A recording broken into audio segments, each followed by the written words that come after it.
Right now, we're joined by Prison Planet's main editor, Paul Joseph Watson, and he's written a very important article today, headlined State Department Agitator Advising Occupy Movement. That is someone who helped lead Egypt's Arab Spring with U.S. State Department backing, and now he is part of the Wall Street movement, the Occupy movement. Paul, are you there with us now? Good to be back, Aaron. Thanks, Paul. Why don't you help us break down this story? Well, I mean, we've documented at length attempts by lobbyist front groups for the Obama campaign, organizations like MoveOn.org, and their attempts to co-opt Occupy Wall Street movement. But this one goes a step further, because none other, as you mentioned, than the U.S. State Department has now stepped in to try and subvert and control this movement, just as they did with the so-called Arab Spring from the start of the year.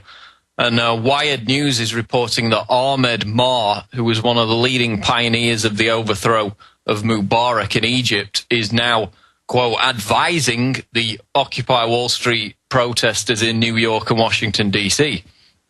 So, I mean, why should that provoke suspicion? Well, because Maher is basically a stooge of the U.S. State Department. It was the State Department who, years before the uprising in Egypt, trained and funded all these faux revolutionaries, Maher prime amongst them, through the Alliance for Youth Movement Summit in 2008, as well as the Canvas organization after that.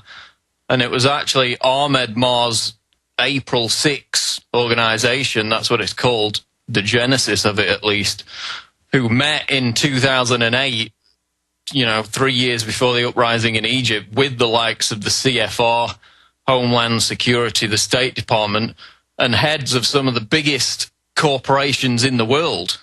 And they met to, quote, facilitate solutions to problem spots in the world. So we have these umbrella organizations who proclaim to be grassroots activists, all of which, you know, regularly convene and get their marching orders from the US government and the heads of top corporations. Now they're becoming involved in directing and steering the Occupy Wall Street movement. So, you know, Houston, we have a problem. Yeah, I would say so. I'd like to remind the audience that Al Gore, none other than the climate change, carbon tax, former vice president, called for an American version of the Arab Spring just about 3 weeks before it actually kicked off, Paul. Now we have someone from the Arab Spring helping to steer it, someone who even the Egyptian protesters called a dictator and tried to kick out of the group. Well, precisely. And I mean, it looks like they're trying to turn Occupy Wall Street into an American Spring, which, as you said, is exactly what Al Gore called for, which is worrying because the Arab Spring, certainly in Egypt, you know, did not result in some glorious grassroots people's revolution. It resulted in a military dictatorship. The tyranny in Egypt is now worse under this interim military junta, which refuses to relinquish power, than it ever was under Mubarak. The military's killing minorities, imprisoning dissidents. It's worse than it was before they kicked him out, because from the very start it was steered, subverted, infiltrated by these very State Department CFR interests who use people like Maher as their stooge to go in there and do that. And then there's also... Go ahead.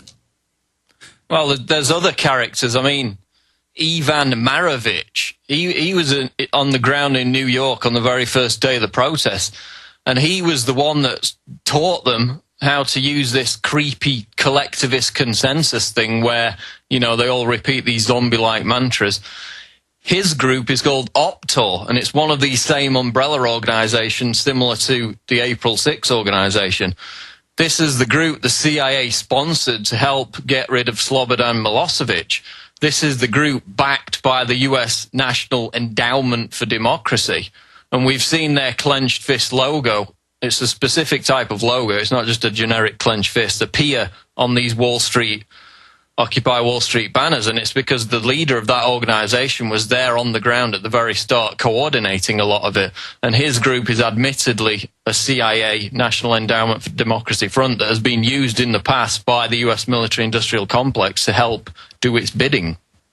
Yeah, I mean, we had on-the-ground reports there in Egypt, Max Kaiser, if I recall properly, saying, you know, this is spontaneous. These are real people in the streets, true grassroots. And I believe all those reports, but at the same time, we now know about the groups behind that movement that seemed to crop up spontaneously. And then where was the press coverage after all that celebratory stuff? What happened? What's going on with leaders like El-Baradi, you know, with ties to the International Crisis Group and the CFR? Even now today, he's calling for a new roadmap to Egypt, for Egypt rather, you know? You see where I'm going with this, Paul?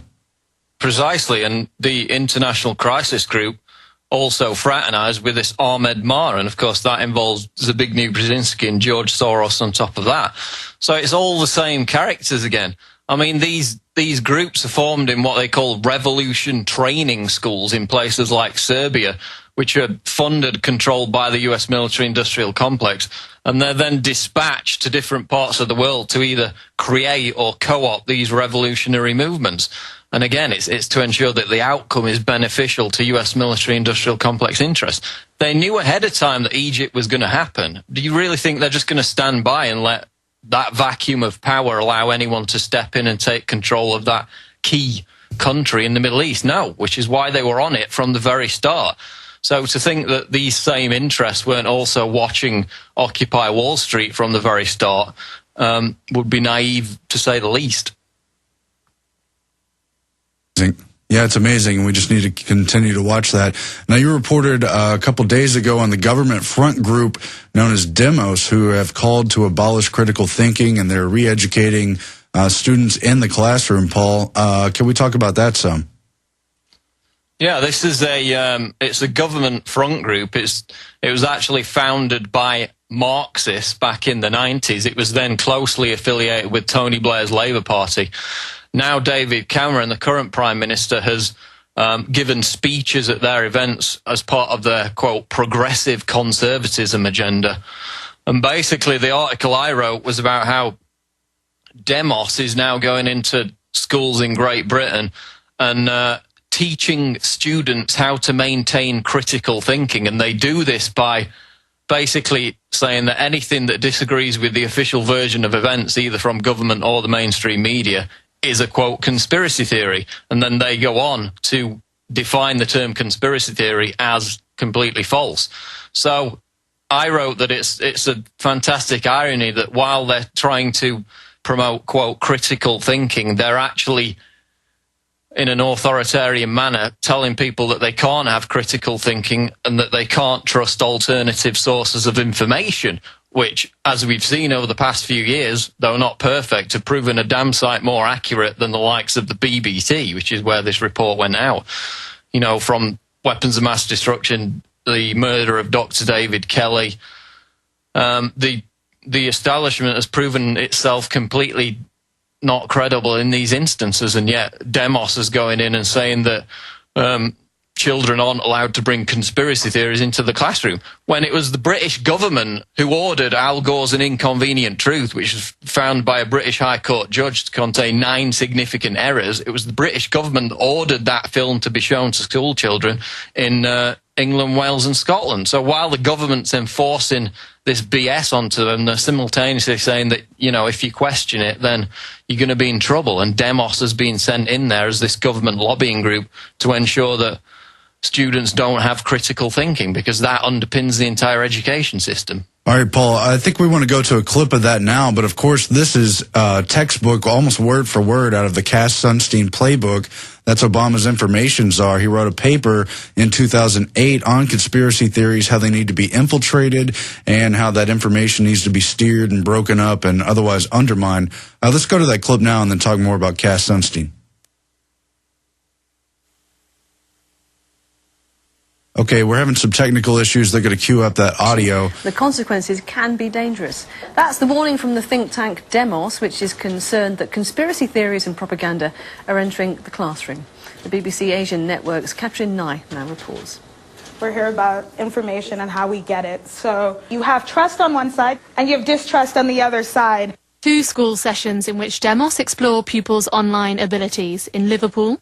I would search it on Google. and believed the first answer that came up, to be honest.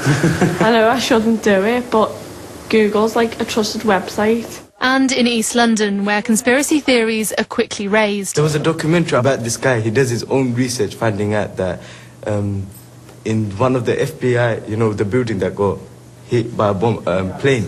Apparently it was not a plane, it was a missile from the army. Some pupils are internet savvy, others fall foul to the problems the think tank says are common. Demos brought together existing research and surveyed 500 teachers across England and Wales. Teachers are increasingly finding that their pupils are bringing into the classroom conspiracy theories, misinformation, propaganda that they found on the internet. And what I think that means is that young people aren't really being taught enough about how to critically assess and evaluate the information that they're finding online. Demos want digital judgment to be a core part of the curriculum. They say teachers need the training and resources to do that. And they want parents to encourage their children to think more critically. Okay, that's enough of that clip. But Paul Watson, what's your reaction? They bring in 9/11 conspiracy theories there, and they openly talk about how you can only trust official propaganda sources when there's more propaganda going on than during the Soviet Union, Paul. Well, yeah, again, it's complete hypocrisy. They say, oh, we just want to encourage critical thinking when they're doing the exact opposite. They're saying, believe the government, believe the mainstream media, everything else is BS. And, I mean, they put out a report, this Demos group, which, again, is just a front for the government, always has been, founded by Marxists, called The Power of Unreason.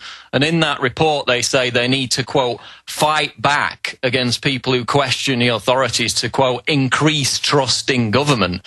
And they advocate infiltrating conspiracy websites. So it's, as he said, it's the Cass-Sunstein model. It's not just, you know, getting in a marketplace of ideas and saying, let's look at all different sides of a story. It's saying, this is extremist, this is wrong, and in their own report they go on to basically say that anyone who questions the government is an extremist and a, quote, terrorist recruiter.